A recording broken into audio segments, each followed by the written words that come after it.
Good morning students, Vidya Bharati YouTube channel पर आपका स्वागत है। और बच्चों आज अपन पढ़ेंगे गोलीय संधारित्र की धारिता। देखिए बच्चों, अपन ने पिछले वीडियो में पढ़ा था समांतर प्लेट संधारित्र की धारिता, जब प्लेटों के मध्य कोई परावैद्युत माध्यम नहीं भरा हुआ हो, और दूसरा पढ़ा था जब प्लेटों के मध्य परावैद्युत माध्यम पूर्ण रूप से भरा हुआ हो, और तीसरा पढ़ा था आंशिक रूप से भरा हो, और चौथा पढ़ा था अपन ने अलग अलग यानी कि खूब सारे परावैद्युतांकों की अलग अलग मोटाई की पट्टिका रख दिया जाए तो उसकी धारिता क्या होती है। और बच्चों आज अपन पढ़ेंगे गोलीय संधारित्र की धारिता। कई बच्चे क्या करते हैं, जब एग्जाम में कोई पूछा जाता है कि गोलीय संधारित्र की धारिता ज्ञात कीजिए, तो वो किसकी कर देते हैं, गोलीय चालक की धारिता ज्ञात कर देते हैं। इसी प्रकार से कभी कभार पूछा जाता है कि गोलीय चालक की धारिता ज्ञात कीजिए, तो बच्चे क्या करते हैं, उस जगह पर गोलीय संधारित्र की धारिता ज्ञात करके आ जाते हैं। तो बच्चों ये गलती आपको नहीं करना है, और ये जो टॉपिक है वेरी मोस्ट इंपॉर्टेंट टॉपिक है। आप अगर वीडियो को बड़े ध्यान से देख रहे हैं, बहुत अच्छी तरह से आप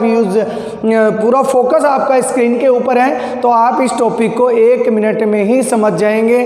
तो देखिए गोलीय संधारित्र की धारिता किस प्रकार से ज्ञात करते हैं। सबसे पहले बच्चों बात करते हैं कि गोलीय संधारित्र क्या होता है। देखिए समांतर प्लेट संधारित्र में तो प्लेटें क्या होती है, समांतर होती है, और गोलीय संधारित्र में क्या होता है, गोलाकार।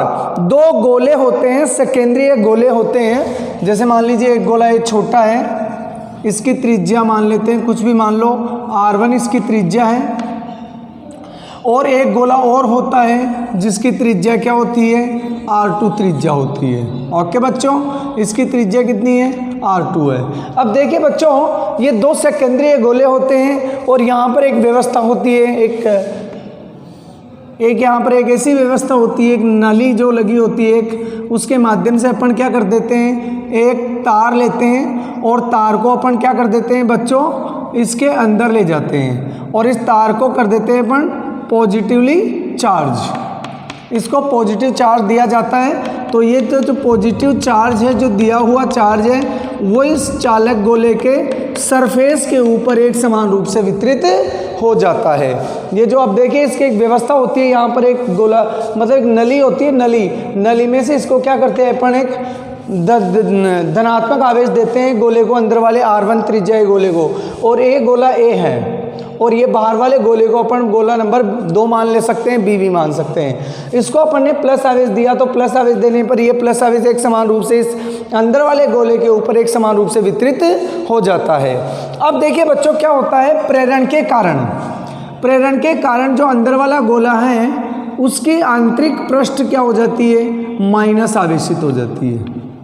अंदर वाली पृष्ठ क्या हो जाती है, माइनस आवेशित हो जाती है, और बाहर वाली पृष्ठ क्या होती है बच्चों, धन आवेशित हो जाती है। ओके, ये सब होता है किसके कारण होता है, ड्यू टू इंडक्शन। ये प्रेरण के कारण क्या हो जाता है, धन आवेशित हो जाती है बाह्य पृष्ठ। अब बाह्य पृष्ठ के धन आवेशित हो जाने के कारण क्या होगा, ये संधारित्र बना नहीं है। देखिए संधारित्र क्या होता है, एक तो होता है धनावेशित प्लेट, एक होती है ऋणावेशित प्लेट। तो अपन क्या करते हैं बच्चों, जो बाह्य पृष्ठ है उसको अपन क्या कर देते हैं, भू संपर्कित कर देते हैं, यानी कि इसको अर्थ से कनेक्ट कर देते हैं, अर्थिंग से कनेक्ट कर देते हैं, जिससे इलेक्ट्रॉन उत्सर्जित होकर। अब देखिए बच्चों, कई बच्चे क्या करते हैं कि ये जो सारा धनावेश पृथ्वी में चला जाता है, जबकि पृथ्वी में धनावेश नहीं जाता है, यहाँ से इलेक्ट्रॉन उत्सर्जित होकर इस धनावेश को क्या कर देता है, नष्ट कर देता है। जैसे कैसे नष्ट करता है, ऐसे यहाँ से इलेक्ट्रॉन उत्सर्जित होकर ये क्या हो जाता है, नष्ट हो जाता है। और जब ये धनावेश नष्ट हो जाता है तो क्या हो जाता है बच्चों, सिर्फ ये जो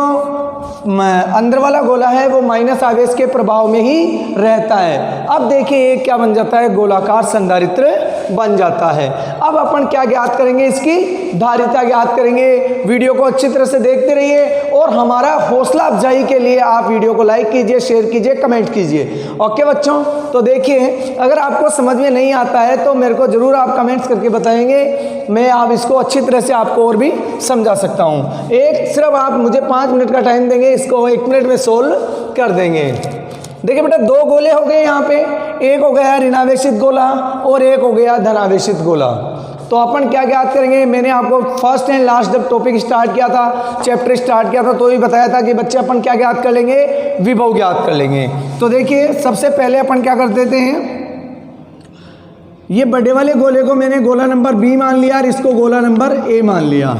तो देखिए एक गोले के पृष्ठ पर विभव और इसको मैंने मान लिया V1 और इसको मैंने आवेश कितना दिया, Q आवेश दे दिया, इसको प्लस Q आवेश। तो देखिए जितना अंदर वाले गोले पर आवेश है उतने का उतना आवेश ही किस पर है, बाहर वाले गोले पर उतने का उतना ही आवेश है। मैंने इसको प्लस Q आवेश दिया तो बाहर वाले पर माइनस Q आवेश हो गया, यहाँ पर हो गया माइनस Q आवेश और अंदर वाले पे हो गया प्लस Q आवेश। तो देखिए एक गोले के कारण पृष्ठ विभव कितना होता है, KQ अपॉन गोले की त्रिज्या R1, that is equation first. ये तो हो गया एक गोले के पृष्ठ विभव। अब निकालेंगे बच्चों B गोले पर विभव और वो कितना आएगा, V2 = K - Q upon R2। देखिए माइनस Q क्यों लिया, क्योंकि बच्चों मैंने आपको बताया था कि प्लस आवेश के कारण तो प्लस विभव होता है और माइनस आवेश के कारण माइनस विभव होता है। तो V2 = आ गया -KQ upon R2, that is equation number second. अब बच्चों बात करते हैं कुल विभव कितना हुआ, क्योंकि अपन सब जानते हैं कि धारिता ज्ञात करने के लिए क्या होना चाहिए, विभव होना चाहिए। तो अपन टोटल विभव निकाल लेते हैं। तो देखिए कुल विभव आ गया V = V1 + V2। तो V1 कितना है बच्चों, KQ अपॉन R1, ये तो हो गया अपना, और ये कितना हो गया -KQ अपॉन R2, ये विभव हो गया KQ upon R1 - KQ upon R2। देखिए बच्चों कॉमन क्या आ रहा है, इसमें कॉमन आ गया KQ, तो अंदर बच जाएगा 1/R1 - 1/R2। इसका लघुत्तम लेके अपन क्या कर देंगे बच्चों, इसको सोल्व कर देंगे। तो V = क्या आ जाएगा, V = अपने पास में आ जाएगा बच्चों V = KQ और इसका लघुत्तम लेंगे R1 R2। ओके बच्चों, R1 R2 लघुत्तम आ गया तो R2 इधर चल जाएगा और R1 इधर चल जाएगा, R2 - R1, ये वाला टर्म इधर चल जाता है, ये वाला टर्म इधर चला जाता है। ये अपना आ गया विभव, इसको देंगे इक्वेशन नंबर थर्ड। अब बच्चों अपन जानते हैं वी नो दैट क्या होता है, धारिता बराबर होती है, धारिता C = होता है Q upon V, that is equation number 4। अब इक्वेशन 4 में रखने पर क्या आ जाएगा बच्चों, C = आ जाएगा, पहले तो ऊपर तो Q, ये Q की वैल्यू अपने आप रख दे और V की वैल्यू यहाँ पे रख देते हैं, तो आ जाएगा KQ R1 - R2 upon R1 R2। Q से Q कैंसिल हो जाएगा और ये वाला टर्म कहाँ चला जाएगा, ऊपर चला जाएगा, तो अपने पास में आ जाएगा R1 R2 के R1 - R2। इस प्रकार से अपन क्या ज्ञात कर सकते हैं, गोलीय संधारित्र की धारिता ज्ञात कर सकते हैं। आप इसका स्क्रीनशॉट भी ले सकते हैं, फटाफट ले लीजिए स्क्रीनशॉट, फिर मैं इसको थोड़ा मिटा के इसको सोल्व कर देता हूँ। ओके बच्चों, तो चलो देखो, इसको मैंने क्या कर दिया बच्चों, मिटा दिया है। अब क्या करेंगे अपन, इसकी स्पेशल पॉइंट लिखेंगे। मैं यहाँ पर बच्चों क्या कर सकता हूँ, स्पेशल पॉइंट देखिए,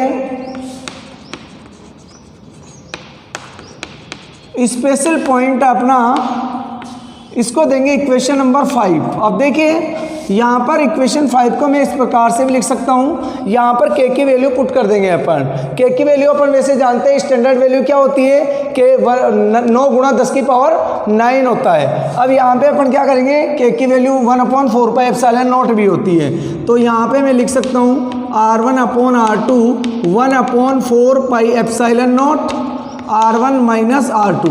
ओके स्टूडेंट्स, 1/4πε0 कहाँ चला जाएगा, ऊपर चला जाएगा, तो C = हो जाएगा 4πε0 R1 R2 upon R1 - R2।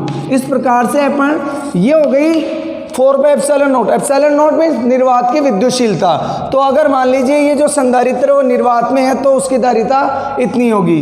अब मान लीजिए अपन क्या करें बच्चों, इसको किसी माध्यम में रख दे तो क्या हो जाएगा, किसी माध्यम के लिए धारिता हो जाएगी C equal to epsilon naught को अपन किससे मल्टीप्लाई कर देंगे, एप्सिलॉन r से मल्टीप्लाई कर देंगे, तो आ जाएगा 4 pi epsilon not epsilon r r1 r2 upon r1 minus r2। इस प्रकार से अपन क्या कर सकते हैं, गोलीय संधारित्र की धारिता ज्ञात कर सकते हैं। r1 r2 की वैल्यू दे रखी होती है, 4 पाई एप्सिलॉन नॉट की वैल्यू अपन जानते हैं। इस प्रकार से अपन क्या कर देंगे, गोलीय संधारित्र की धारिता ज्ञात कर सकते हैं। आप इसका स्क्रीनशॉट भी ले लीजिए, फिर अपन चलते हैं नेक्स्ट टॉपिक पर। लेकिन बच्चों अपन क्या करते हैं, इसका एक क्वेश्चन करेंगे, क्योंकि कॉन्सेप्ट होने के बाद में जब क्वेश्चन कर लिया जाता है तो उसका मजा ही कुछ और होता है। तो अपन चलते हैं बच्चों क्वेश्चन के ऊपर। हाँ तो बच्चों देखिए अपन इसका क्वेश्चन करते हैं। पहले इसको थोड़ा मिटा देते हैं, और मैंने आपको अभी भी बताया था कि कॉन्सेप्ट होने के बाद भी क्या कर लेना चाहिए, क्वेश्चन कर लेना चाहिए, ताकि आपको ये कॉन्सेप्ट अच्छी तरह से आ जाए और साथ साथ में इसके न्यूमेरिकल भी हो जाए। तो देखिए बच्चा अपना क्वेश्चन है, ज्ञात करो। ओके स्टूडेंट्स, ये है अपना क्वेश्चन जो आपको स्क्रीन पे दिखाई दे रहा है। बहुत ही आसान क्वेश्चन है, आपको बहुत आसान क्वेश्चन है, आप इजी में इसको कर सकते हैं। और बच्चों अगर ये वीडियो आप अच्छी तरह से देख रहे हैं तो गोलीय संधारित्र रिलेटेड क्वेश्चन आप ऐसे भी सॉल्व कर सकते हैं। तो देखिए बच्चों यहाँ पर गोलीय संधारित्र की बाहरी और भीतरी त्रिज्या क्रमशः 2 मीटर और 1 मीटर है। पेराविद्युतांक दे रखा है एप्सिलॉन r इक्वल टू 8 वाला कांच दोनों गोलों के मध्य भरा रहेगा। एक गोला छोटे वाला, एक बड़े वाला गोला है, दोनों गोलों के मध्य में क्या भरा हुआ है, ये भरा हुआ है एप्सिलॉन r बराबर 8 वाला कांच दोनों के मध्य भरा है। तो संधारित्र की धारिता ज्ञात कीजिए। देखिए बच्चों यहाँ पे R2 बराबर दे रखा है 2 मीटर, बड़े वाले गोले की त्रिज्या, बड़े वाले गोले की त्रिज्या R2 बराबर 2 मीटर और छोटे वाले गोले की त्रिज्या R1 बराबर है 1 मीटर, और एप्सिलॉन r बराबर कितना है 8। देखिए एप्सिलॉन r की कोई मात्रक नहीं होता है क्योंकि ये यूनिटलेस होता है। देखिए स्टूडेंट्स, अपन जानते हैं कि गोलीय संधारित्र की धारिता C इक्वल टू होता है 4 pi epsilon not R2 minus R1 R2 upon R2 minus R1। R2 बड़े वाले गोले की त्रिज्या है, यहाँ पे मैं कंडीशन लगा देता हूँ R2 is greater than R1। कई बच्चे क्या R1 में से R2 माइनस कर सकते हैं, लेकिन अगर आप R1 को बड़े वाले गोले की त्रिज्या मान रहे हैं तो R1 में से R2 माइनस करेंगे, और अगर मान लीजिए बड़े वाले गोले की त्रिज्या R2 है तो R2 में से R1 माइनस करेंगे। आप कोई सा भी ले सकते हैं, लेकिन कंडीशन ये होना चाहिए कि आपकी R1 कौन सी है, छोटे वाले गोले की त्रिज्या है, R2 बड़े वाले गोले की त्रिज्या, तो इसको बढ़ा लेंगे। ये तो होता है बच्चों निर्वात में गोलीय संधारित्र की धारिता। अब यहाँ प्रॉब्लम क्या रही है कि उन दोनों गोलों की जो मध्य में है, जो दोनों गोले एक दूसरे को स्पर्श नहीं कर रखे हैं, उन गोलों के मध्य क्या रखा हुआ है, एप्सिलॉन r बराबर 8 पेराविद्युतांक वाला कांच दोनों में भरा है। तो माध्यम में धारिता क्या होती है 4 pi epsilon not epsilon r1 r2 upon r2 minus R1। देखिए बच्चों 4 पाई एप्सिलॉन नॉट की वैल्यू अपन को किसी को पता नहीं है, लेकिन K बराबर यानी कि 1/4 पाई एप्सिलॉन नॉट बराबर होता है 9 × 10⁹ न्यूटन मीटर स्क्वायर पर कूलम स्क्वायर होता है। तो देखिए 4 पाई एप्सिलॉन नॉट की वैल्यू कितनी हो जाएगी, 4 पाई एप्सिलॉन वैल्यू हो जाएगी 9 × 10⁹ न्यूटन मीटर स्क्वायर पर कूलम स्क्वायर हो जाएगा। ओके, तो सभी वैल्यूज अपन यहाँ पे पुट कर देते हैं। तो अपना सॉल्यूशन क्या होगा, देखिए C इक्वल्स टू यहाँ पे 4 पाई एप्सिलॉन नॉट की जगह कितना रख देंगे 1/9 × 10⁹ इंटू, और एप्सिलॉन r की जगह कितना रख देंगे बच्चों 8, और R2 R1 कितना है, R2 कितना है 2 × 1 और नीचे आ जाएगा 2 - 1। ओके, तो C इक्वल्स टू आ जाएगा 8/9 इंटू 10⁻9 इंटू 2/1 और अपना क्वेश्चन आ जाएगा 8 दूनी 16/9 और 10⁻9 ऊपर चल जाएगा। ये इसकी धारिता आ जाएगी फेरेड के अंदर। आगे आप इसको सोल्व कर सकते हैं। जल्दी से आप इसका स्क्रीनशॉट ले लीजिए, फिर एक क्वेश्चन अपन और कर देते हैं। 1 मिनट अभी नहीं करना है, आपने स्क्रीनशॉट ले लिया तो इसको मैं साफ कर देता हूँ। ओके बच्चों, देखिए क्या करते हैं अपन इस क्वेश्चन के अंदर। नेक्स्ट अपना क्वेश्चन है, यस सर, क्वेश्चन है अपना धारिता ज्ञात कीजिए।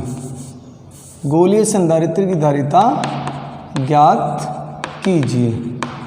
हाँ तो बच्चों ये है अपना क्वेश्चन जो आपके स्क्रीन पे दिखाई दे रहा है। और क्वेश्चन को मैं रिपीट कर देता हूँ एक बार। क्वेश्चन क्या कह रहा है बच्चों कि एक गोलीय संधारित्र के गोलों की त्रिज्याएं क्रमशः 6 मीटर और 3 मीटर है। बड़े वाले गोले की त्रिज्या कितनी है? 6 मीटर है। और छोटे वाले गोले की त्रिज्या कितनी है? 3 मीटर है। इन गोलों के मध्य कोई पराविद्युत माध्यम नहीं भरा है, यानी कि गोलों के मध्य कोई पराविद्युत माध्यम नहीं भरा है। इट मीन्स गोलों के मध्य क्या भरा हुआ है? इट मीन्स गोलों के मध्य निर्वात है, अर्थात वैक्यूम है, या निर्वात या अथवा वायु दोनों हो सकती है। तो इस गोलीय संधारित्र की धारिता ज्ञात कीजिए। बहुत ही आसान क्वेश्चन है जिसको आप 1 मिनट में सोल्व कर सकते हैं, जिसकी आप कल्पना भी नहीं कर सकते हैं। देखिए बच्चों, छोटे वाले मैंने बताया था कि R2 is greater than R1, यानी कि छोटे वाले गोले की त्रिज्या क्या है? R1 है और बड़े वाले गोले की त्रिज्या R2 है। तो R1 बराबर कितना है? 3 मीटर और R2 बराबर कितना है? 6 मीटर। और देखिए अपन जानते हैं C बराबर होता है 4πε0 R1 R2 upon R2 minus R1। आप R1 माइनस R2 भी कर सकते हैं, लेकिन R1 इसको मानना पड़ेगा, R2 उसको मानना पड़ेगा। ओके, तो देखिए बच्चों यहाँ पे मैं आपको बता दूं कि 4πε0 की वैल्यू होती है 9 into 10⁻1/9 into 10⁻9 newton metre square पर कूलम स्क्वायर होता है। ओके, तो देखिए वैल्यू पुट कर देते हैं। 1/9 इंटू 10⁻9, R1 की वैल्यू कितनी है बेटा? 3 और R2 की वैल्यू कितनी है? 6। और यहाँ 6 माइनस 3 दोनों को अपन ने माइनस कर दिया। C इक्वल टू हो जाएगा अपने पास में, देखो कैंसिल आउट हो रहा है, 3 3 जा 9 और 3 2 जा 6। ऊपर अपने पास में आ गया 2 और नीचे आ गया बेटा 3 और ये चल जाएगी 10⁻⁻9, ये हो जाएगा फेरेड। इसको भी सॉल्व करके आप देख सकते हैं, ये इसकी हो गई धारिता। ओके बच्चों, इस प्रकार से मैंने आपको 2 क्वेश्चन कराए हैं गोलीय संधारित्र की धारिता ज्ञात करने के लिए। और मैं आशा करता हूं कि आपको एक क्वेश्चन अच्छी तरह से समझ में आ रहा है। अगर आपको क्वेश्चन या कॉन्सेप्ट समझ में नहीं आया है तो आप उसको 2-3 बार वीडियो को देखिए, आपका कॉन्सेप्ट एग्जैक्टली क्लियर हो जाएगा। ओके बच्चों, इसका स्क्रीनशॉट ले लीजिए। इसको मैंने यहाँ पे छोड़ दिया है, सोल्व करना चाहो तो कर लो। 2/3 भी आप लिख सकते हैं इसको। देखिए 10⁻⁻9 है, आप इसको नैनो फेरेड भी लिख सकते हैं। ओके बच्चों, तो देखो आगे नेक्स्ट टॉपिक पर चलते हैं। नेक्स्ट टॉपिक बहुत ही मोस्ट इंपॉर्टेंट टॉपिक है, और इतना मोस्ट इंपॉर्टेंट टॉपिक है कि आप इसको लेसन नंबर 5 में भी पढ़ेंगे उससे रिलेटेड। और ये कई कॉम्पिटिशन एग्जाम में आता है, नीट में बहुत ज़्यादा पूछा जाता है। संधारित्र का संयोजन अपना टॉपिक है, संधारित्र का संयोजन। यानी कि जो संधारित्र होता है बच्चों, वो सर्किट में किस प्रकार से कनेक्शन किया जाता है उसका, यानी कि उसके बारे में अपन क्या करेंगे, इस टॉपिक में स्टडी करेंगे। यानी कि संधारित्र जो कैपेसिटर होता है उसका कनेक्शन किस प्रकार से किया जाता है। तो आपने 10th क्लास से पढ़ा होगा, जो प्रतिरोध होता है उसका संयोजन कितने प्रकार से किया जाता है। एज इट इज संधारित्र का भी जो संयोजन होता है वो एज इट इज प्रतिरोध की भांति ही कर सकते हैं। तो देखिए संधारित्र का संयोजन 2 प्रकार से किया जाता है। पहला आता है श्रेणी क्रम संयोजन और दूसरा आता है समांतर क्रम संयोजन। इस प्रकार से अपन क्या कर सकते हैं, संधारित्रों का संयोजन कर सकते हैं। तो पहला अपन पढ़ेंगे आज श्रेणी क्रम संयोजन। देखिए श्रेणी क्रम संयोजन क्या होता है। ओके बच्चों, तो देखिए बहुत इंपॉर्टेंट टॉपिक है इस चैप्टर का, और इसमें से क्वेश्चन जरूर आता है। ओके, तुल्यधारिता पूछ लिया जाता है। तो पहला आता है संधारित्रों का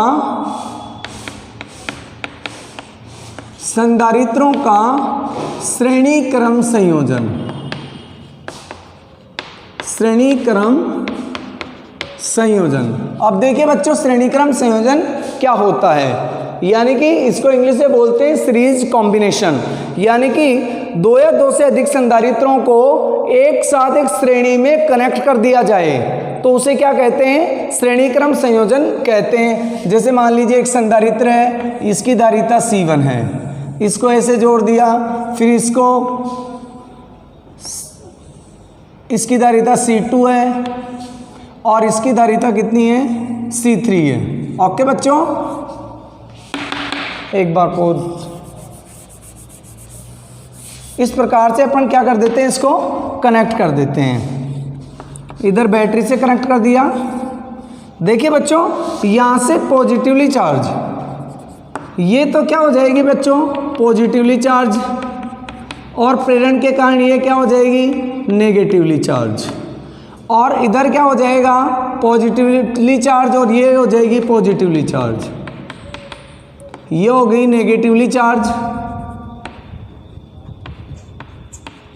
और ये हो गई पॉजिटिवली चार्ज, और ये हो गई नेगेटिवली चार्ज। इसकी धारिता C1 है, इसकी धारिता C2 है, इसकी धारिता C3 है। इस प्रकार से अपन क्या कर देते हैं, तीनों को कंबाइंड में कर दिया है। हाँ तो बच्चों देखिए, अपन ने क्या किया है, ये तीन संधारित्र लिए हैं जिनको क्या कर दिया अपन ने, श्रेणी क्रम में जोड़ दिया। इसको अपन ने क्या कर दिया, प्लस आवेश दे दिया, ये पॉइंट A है, इसको प्लस आवेश दे दिया, और इसको क्या कर दिया अपन ने, अर्थिंग से कनेक्ट कर दिया। ओके बच्चों, ये अर्थिंग से कनेक्ट हो गया। देखिए जब इसको प्लस, यहाँ पर भी आवेश Q है, यहाँ पर भी Q है, यहाँ पर भी Q है, यह आवेश कितना है, समान आवेश है तीनों पर, और यहाँ पर विभव जो है वो अलग अलग है। यहाँ पर विभव V1 है, यहाँ पर V2 है, यहाँ पे विभव कितना है बच्चों, V3 है। अब देखिए बच्चों, यहाँ पर क्या हो रहा है, इसको मैंने प्लस आवेश दिया है तो ये प्लस आवेशित हो गई, प्रेरण के कारण ये माइनस आवेशित हो गई, और यहाँ पर क्या हो गया, प्लस आवेशित हो गया। चूंकि ये बाह्य पृष्ठ जो है इससे कनेक्टेड है तो इसमें ये प्लस आवेश यहाँ पर आ जाता है, फिर प्रेरण के कारण इस पर माइनस आवेश आ जाता है, और बाहर क्या हो जाता है, प्लस आवेश आ जाता है। फिर ये अपना प्लस आवेश इस वाली प्लेट को दे देते हैं, और यहाँ पर ये प्लस आवेश आ जाता है, और ये प्रेरण के कारण इसमें माइनस आवेश, और बाहर क्या आ जाएगा, प्लस आवेश आ जाता है। यहाँ पर बाहर क्या हो जाता है बच्चों, प्लस आवेश आ जाता है। और इस दूसरी प्लेट जो है, इस संधारित्र C3 संधारित्र की जो दूसरी प्लेट है उसको अपन ने किससे कनेक्ट कर दिया, पृथ्वी से कनेक्ट कर दिया, भू संपर्कित कर दिया। यहाँ से इलेक्ट्रॉन उत्सर्जित होकर इस प्लस आवेश को क्या कर देता है, खत्म कर देता है। ओके बच्चों, तो इस प्रकार से संधारित्र क्या हो जाता है, श्रेणी क्रम में संयोजित हो जाता है। इसकी दूसरी डेफिनेशन और आती है कि किसी संधारित्र, यानी पहले संधारित्र की प्रथम प्लेट को किससे जोड़ दें, प्लस आवेश से जोड़ दें, और दूसरी प्लेट को दूसरे संधारित्र की प्रथम प्लेट से जोड़ दें, और इस प्रकार से दूसरे संधारित्र की द्वितीय प्लेट को तीसरे संधारित्र की प्रथम प्लेट से इस प्रकार से जोड़ दिया जाता है। तो इसे कहते हैं क्या है, श्रेणी क्रम संयोजन। अब देखिए बच्चों, यहाँ पे टोटल तो हो गया विभव, टोटल विभव V हो गया। ओके, तो देखिए बच्चों, कुल विभव कितना हुआ, कुल विभव V बराबर आ गया V1 plus V2 plus V3। ये इसको देंगे इक्वेशन नंबर फर्स्ट। ये देखिए, इस पर V1 है, इस पर V2, इस पर V3 है, इसकी धारिता C1 है, यहाँ पे लिख दीजिए, इसकी धारिता C1 है, इसकी C2 है, और इसकी C3 है। तीन संधारित्र मैंने ले लिया है, आवेश तीनों पर क्या है, समान है। ओके बच्चों, तो देखिए प्रथम संधारित्र के लिए, प्रथम संधारित्र के लिए क्या हो जाएगा, C1 बराबर Q अपॉन V1। तो V1 बराबर कितना हो जाएगा, तो V1 बराबर आ गया Q अपॉन C1। इसी प्रकार अन्य दोनों संधारित्रों के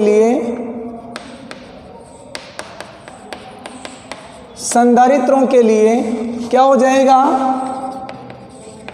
अन्य दोनों संधारित्रों के लिए क्या लिख सकते हैं अपन? V2 equals to C upon वो Q अपॉन C2 और V3 equal to Q upon C3। Okay, ये तीनों संधारित्रों का V1 V2 V3 की वैल्यू अपन फाइंड कर ली। देखिए, यदि इस संयोजन की तुल्य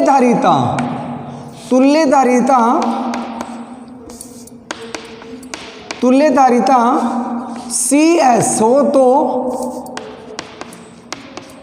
CS बराबर हो जाएगा, कितना हो जाएगा? CS बराबर हो जाएगा Q अपॉन V और V बराबर हो जाएगा Q अपॉन CS। ये सभी वैल्यूज, ये वाली वैल्यू, ये वाली वैल्यू, ये वाली और ये वाली वैल्यू, ये तीनों वैल्यूज अपन क्या कर देते हैं? समीकरण 1 में पुट कर देते हैं। तो यहाँ पर आ जाएगा अपने पास में, यहाँ पर पहले V की वैल्यू पुट करेंगे Q अपॉन कितना पुट कर दूं बच्चों? CS को बोलते हैं बेटा तुल्य धारिता। ये आ गया CS, यहाँ पर आ जाएगा Q upon C1, Q upon C2 और Q अपॉन C3। ये अपन ने V की वैल्यू पुट कर दी, V1 V2 V3 की वैल्यू भी यहाँ पर पुट कर दी। देखिए बच्चों, ऊपर से कॉमन क्या आ रहा है? ऊपर से कॉमन आ रहा है 1 अपॉन Q कॉमन आ गया तो 1 upon C1, 1 upon C2, 1 upon C3। Q से Q कैंसिल हो जाएगा तो अपने पास में क्या आ जाएगा बेटा? 1 अपॉन CS बराबर 1 upon C1, 1 upon C2, 1 upon C3। इस प्रकार से देखिए क्या आ जाता है, तुल्य धारिता अपन ज्ञात कर लेते हैं। इसका स्क्रीनशॉट ले लीजिए, फिर मैं इसको आगे थोड़ा सोल्व कर देता हूँ। ओके बच्चों,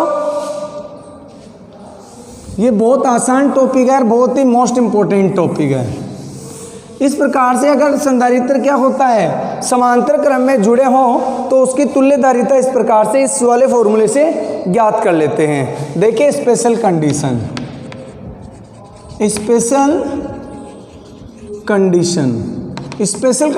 क्या है यहाँ पर बच्चों, कि यदि n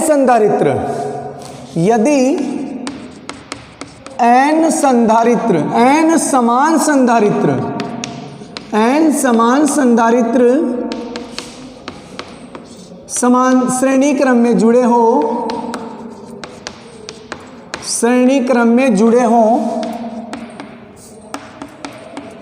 हो तो तुल्य धारिता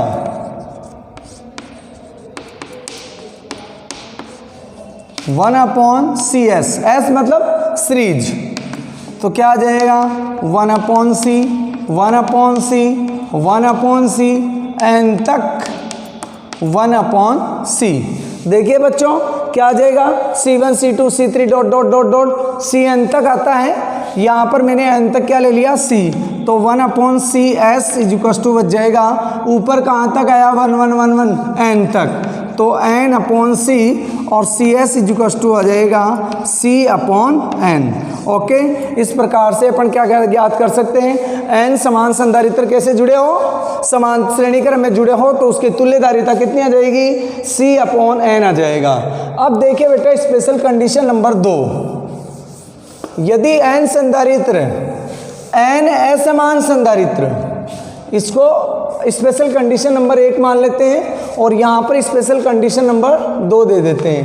यदि n असमान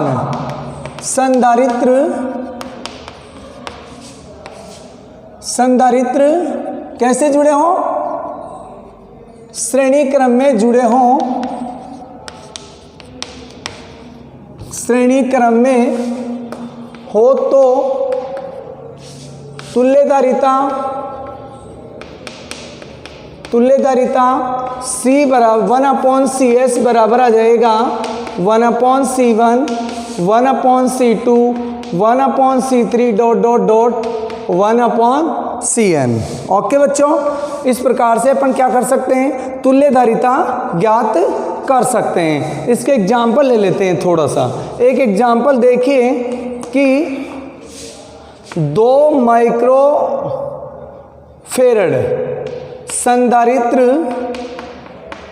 संधारित्र के 3 2 माइक्रोफेरेड धारिता के धारिता के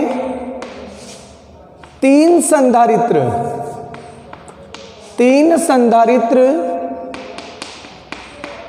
श्रेणी क्रम में जुड़े हैं। कौन से क्रम में? श्रेणी क्रम में जुड़े हैं। तो तुल्य धारिता कितनी होगी?